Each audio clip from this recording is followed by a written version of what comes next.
Welcome to the HFY Codex Tale. If you like our videos, keep supporting and subscribe to our channel.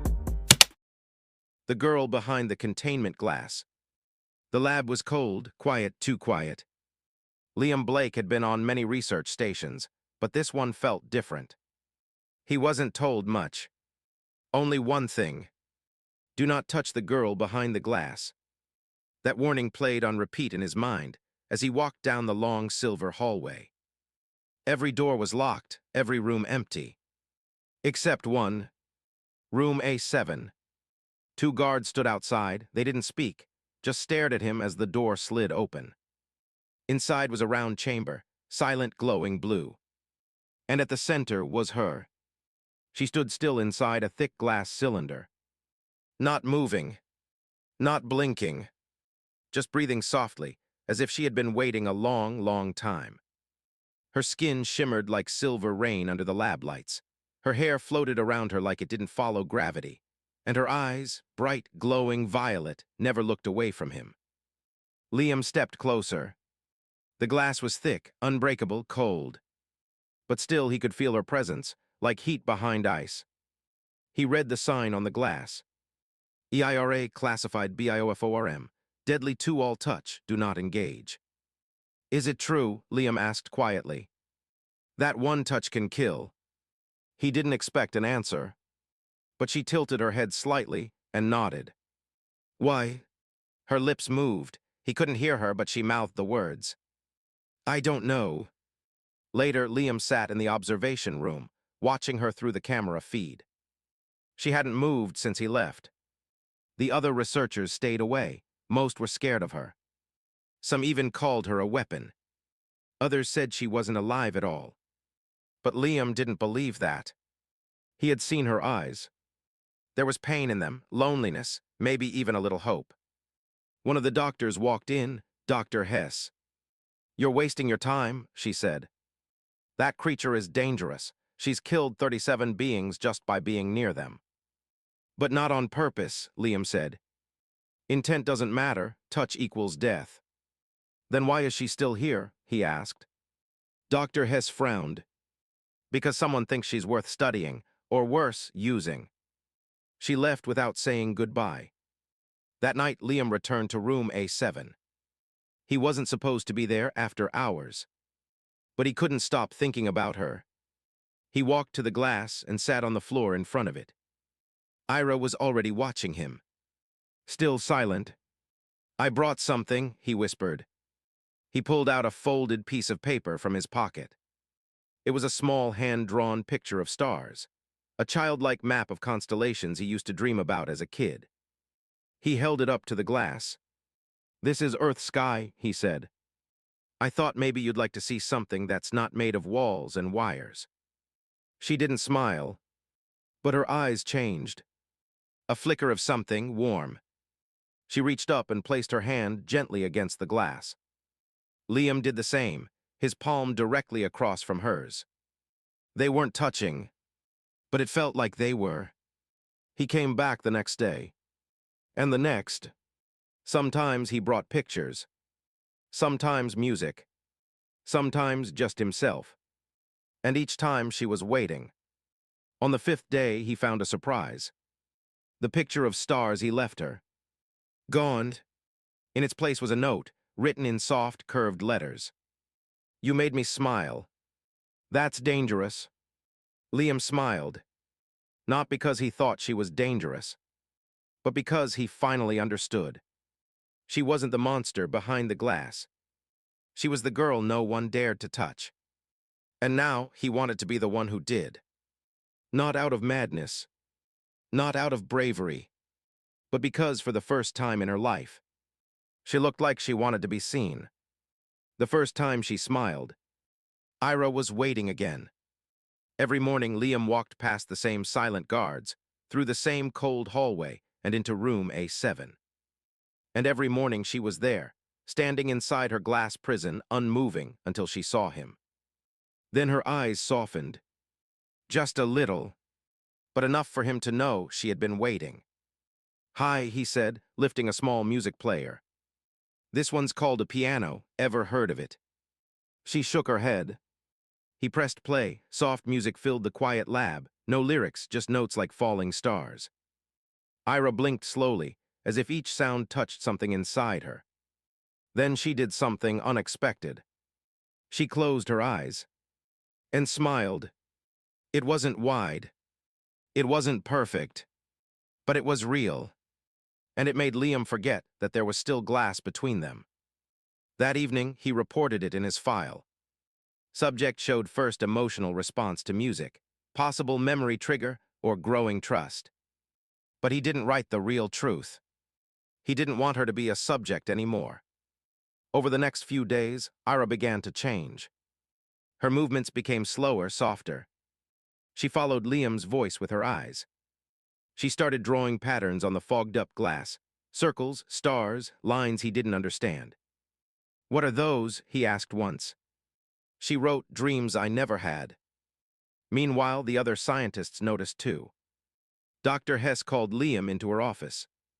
"Whatever you're doing, stop," she said sharply. "Why?" he asked. "She's reacting to you. That's not safe. She hasn't hurt anyone in weeks. That doesn't mean she won't. Maybe she's learning control. Or maybe she's adapting, becoming more dangerous." Liam left the meeting with a knot in his stomach. But the next time he saw Ira, she was already standing near the glass, arms behind her back like she was trying to look less dangerous. "They think I'm changing," she said, her voice soft through the speaker. "Are you?" "Yes," she said, looking down. "Because of you."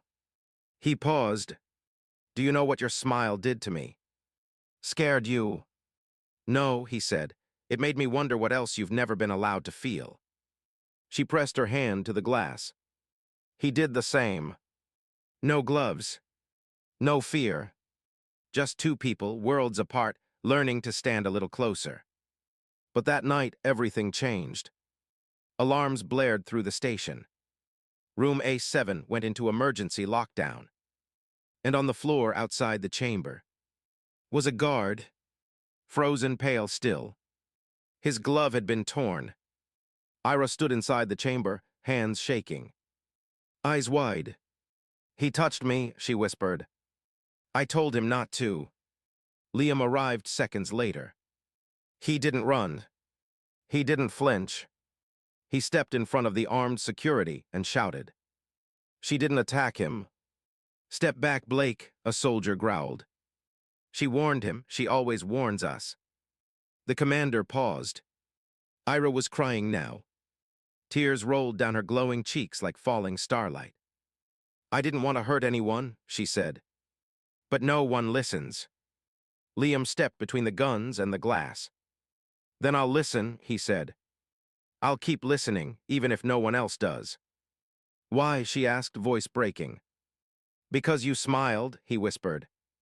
"And I want to see it again." And for just a second, despite the fear, the alarms, and the death. She smiled again. The guard who touched her skin. The station was on high alert. No one smiled. No one spoke unless necessary. And room A7 was surrounded by new security. 4 guards now, not 2. After the death of Officer Harwin, the report was simple. Subject lethal on skin contact. Response time 2.4 seconds. Death confirmed. But the truth was more complicated. Liam saw it in Ira's eyes the moment it happened. She didn't want to kill him. That morning, Liam stood outside the glass again. But this time, there was no music. No drawings. No smile. Ira sat in the corner of the chamber, knees pulled close, face buried in her arms. He spoke softly. "They're blaming you." She didn't answer. "They think you did it on purpose." Still, she said nothing. Then she finally whispered, "I told him not to touch me." Liam nodded. "I know." He stepped closer. "Do you want to tell me what happened?" Ira slowly looked up. Her eyes were dimmer now.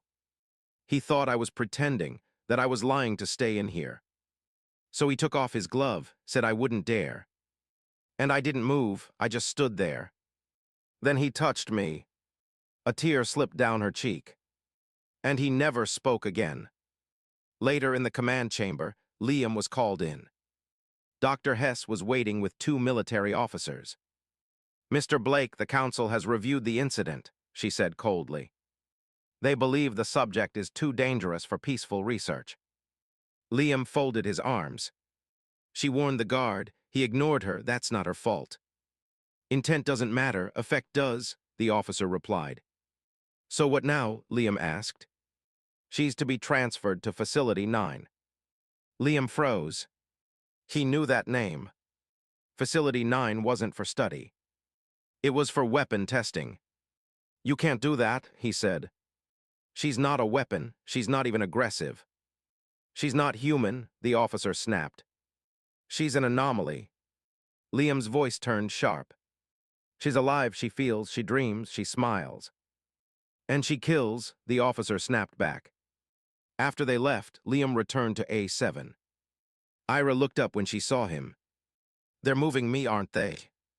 He hesitated, then nodded. "They want to test you for battle conditions." "They want me to kill on purpose," she said softly. "You don't have to go," Liam said. Her eyes widened. "What do you mean?" "I mean I'll stop them, somehow." "You can't fight them." "No, but I can protect you in the only way they don't expect." "How?" "By proving you're not what they say you are." That night, Liam worked alone in his lab. He reviewed every file on Ira's biology, every strange energy reading during their interactions. And he saw something. A pattern. When he stood near her, her energy levels dropped. When he spoke gently, her neural scans stabilized. And most important, when he touched the glass with her, her power dimmed, not vanished, but softened. He wrote one line in his notes. "She doesn't kill when she's calm. And around me, she feels peace." The next morning, as the transfer team prepared the cryopod, Liam stepped in front of the guards. "Stop," he said. "Out of the way," they ordered. "I've submitted myself for direct testing." "You're not authorized." "Then stop me." They hesitated. He stepped inside the chamber with Ira. The room fell silent. No suit, no shield. Just him. And her. Ira backed away, eyes wide. "Liam, you'll die." "I don't think I will. But I can't control it." "Yes," he said. "You can, you've already started." He stepped forward, held out his hand. "Let's show them what they're too afraid to believe." She hesitated, tears in her eyes. Then slowly she reached out. Her fingers touched his. No pain. No pulse spike. No scream. Just warmth. And her glow faded into soft gold. She looked at him shocked. "I didn't hurt you." "You never could," he whispered. Outside the chamber, the guards lowered their weapons. For the first time, the logs would show something no one expected. Subject touched human, and the human survived. The test that should have killed him. The council chamber was full. Not just scientists this time. Military leaders, researchers, alien observers, and high-ranking politicians from 4 species. They didn't come to listen. They came to watch a human die. Because no one believed Liam could survive what 37 others had not. Ira stood in a corner of the containment chamber, arms shaking, eyes wide. She had begged him not to do this. But Liam stood calm in the center of the room. No armor. No gloves. No barrier. Just trust. Dr. Hess addressed the crowd. "For the record, this test is unauthorized and unapproved by Galactic Safety Command." "Noted," Liam said calmly. "If contact results in death, no rescue will be attempted." "Understood." She paused. "You may proceed at your own risk." The room went quiet. 100 eyes watched. Ira stepped forward, her fingers curled into fists. "You don't have to do this," she said. "Yes," Liam whispered. "I do. Because if I don't, they'll take you apart piece by piece and call it research." She looked up at him, trembling. "What if I can't stop it this time?" "Then I'll still be proud of you," he said. He reached out his hand. Slow, opened, waiting. Ira stared at it, then at the people behind the glass. Then back at him. And after a deep breath, she touched him. No explosion. No death. Only silence. Then light. Not red, not white. But gold. Her glow softened, his pulse stayed calm. And together, they stood hand in hand.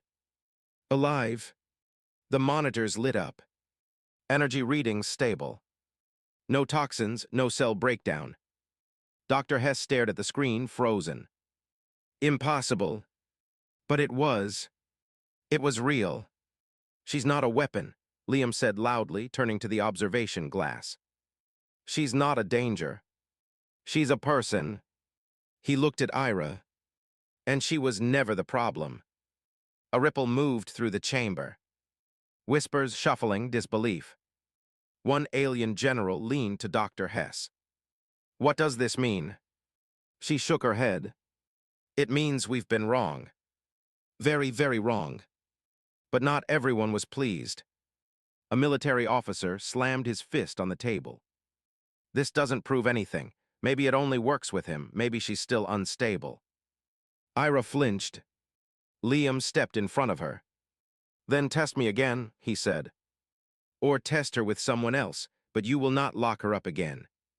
Tyrell, the Tharnak ambassador, stood suddenly. Enough, she growled. I saw the light, so did you. This was a death room, now it's a room full of life. That is truth, and truth doesn't need your permission. One by one, other voices joined. Some doubtful, some brave. But one thing was now clear to everyone. She touched a human, and he lived. And more than that. She smiled. That night, Ira and Liam sat alone in the chamber. No guards. No alarms. Just quiet. And safety. You risked your life, she whispered. No, he replied. I gave it to something that mattered more. You didn't save me, she said. You believed me. That's how you save someone, he smiled. And as she rested her head on his shoulder for the first time, she whispered, this is what it feels like to be held. The bond that shouldn't exist. For the first time in months, the lights in room A7 were dimmed. Not because of danger, but because Ira could sleep. And she was no longer sleeping alone. Liam sat just outside the chamber. The glass was now clear, no longer sealed with warning signs. He kept his hand near hers, not touching, but close enough to feel her presence. Ira slept peacefully, something she said she had never done before. I used to dream of nothing, she once told him. But now I see stars. Scientists now visited less. The security guards had been reduced to one. Rumors of what happened during the test were spreading across the galaxy. And some had begun calling her something new. The one with the gentle death. A being once feared, now watched with curiosity. But Liam didn't care about the names. He only cared about what was happening to her. Because her energy readings were changing. Her glow no longer spiked with emotion. Her biolevels stayed calm when Liam was near. She could now pick up soft objects, touch walls, feel textures. It's like your body is teaching mine to stop being afraid, she said quietly one day. Maybe it's not your body, Liam replied. Maybe it's your heart. That night, something even stranger happened. While Liam helped her sit on the exam bed, their hands touched fully. Skin to skin. Nothing happened. But suddenly, a symbol began to glow on her wrist, an old, golden mark that had never appeared before. It looked like a circle within a star. She stared at it in shock. What is that? Liam looked at it closely, then reached out and touched the mark. It glowed brighter. And a second symbol, on Liam's palm, began to appear. He stepped back, stunned. I've never seen this before, he whispered. I have, she said, her voice shaking. In the old memories they gave me, genetic memories. This symbol only appears during a bond. What kind of bond? A sacred one, she said. It means our energies are compatible, beyond science. Liam's heartbeat raced. Is this why I didn't die? Yes, she whispered. You weren't just immune to my touch. You were always meant to receive it. Outside the glass, Dr. Hess watched in silence through the security feed. She turned to her assistant. Start digging into his DNA history. I want to know exactly where that boy came from. Meanwhile, Ira and Liam sat close, hand in hand. Not out of danger, not out of fear, but because it felt right. She looked at him with wonder. I never thought I would feel this. What? He asked softly. Warmth, she said, and the want to stay. Later that night, as they watched stars through the observation dome, Liam whispered. They called this bond impossible. Then let's make it undeniable, Ira said with a smile. And the universe shifted. Not because of a war, not because of a weapon, but because a girl who once brought death was now holding hands with her future. The night they ran. The message came in the middle of the night. Liam sat alone, reviewing the energy data from Ira's bond, when his tablet buzzed with a red alert. Transfer order approved. Subject EIRA to be removed at 500. Destination, Facility 9. No return scheduled. His chest went cold. Facility 9 was not a lab. It was a testing site, a weapons zone. Anyone sent there was never seen again. He ran down the hallway without thinking. Past the sleeping guards, past the quiet labs. Straight to room A7. But the door was locked. For the first time in days, he wasn't allowed in. Open it, he ordered the night guard. No visitors after hours, the guard said. She's being moved. She'll die there, Liam shouted. The guard didn't flinch. That's above your pay grade, scientist. Liam's fists tightened. He couldn't fight them with strength. But maybe he didn't have to fight at all. Back in his room, he opened the emergency protocols. A secret exit tunnel, one only the lead researchers knew about. It was risky. It was illegal. And it was their only chance. At 04:20, while the base slept under the hum of artificial night, Liam returned to the lab. But this time he brought a keycard.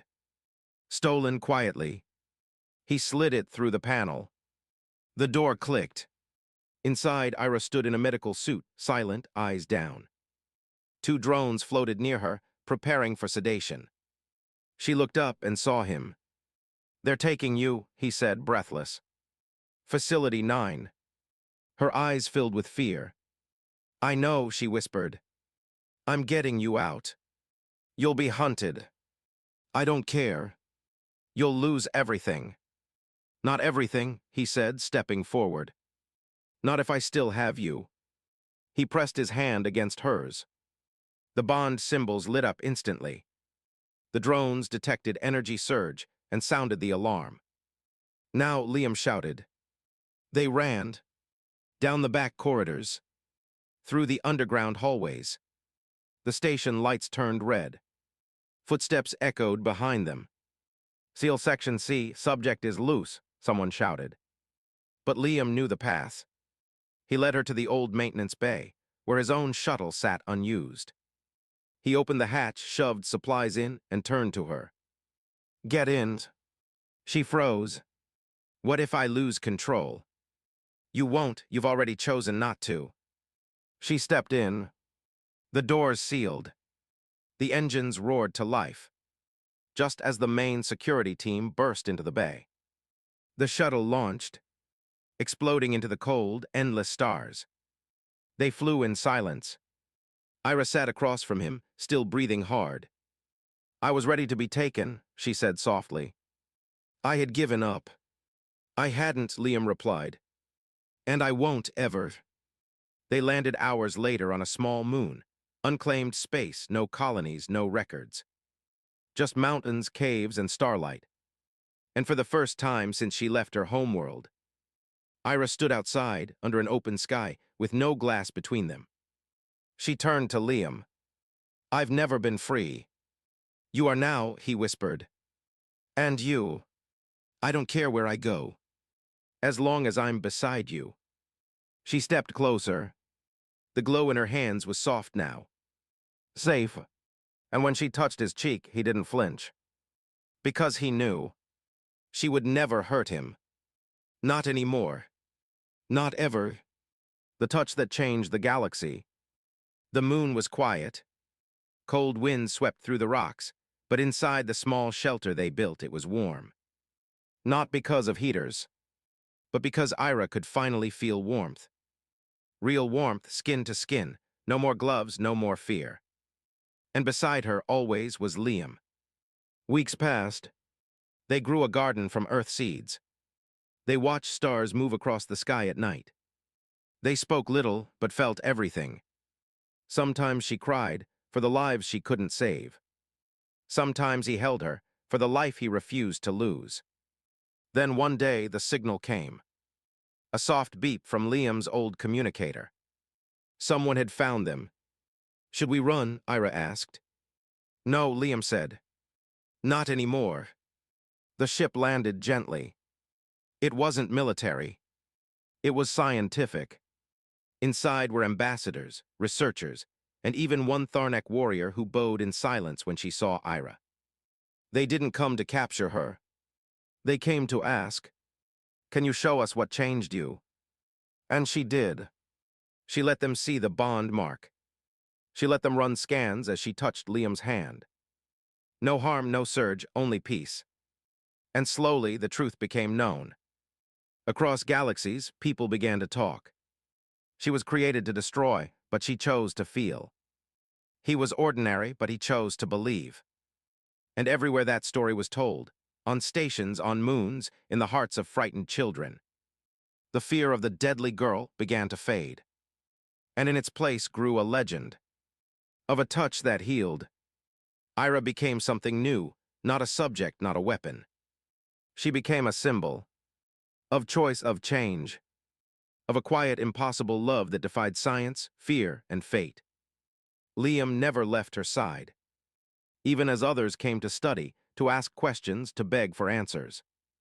He always reminded them, she isn't here to be used. She's here because she wants to be. Years later, a child on Earth would ask, is it true a human once held hands with a girl who could kill with a touch? And their parent would smile and say, no, she could kill with a touch, but he made her never want to.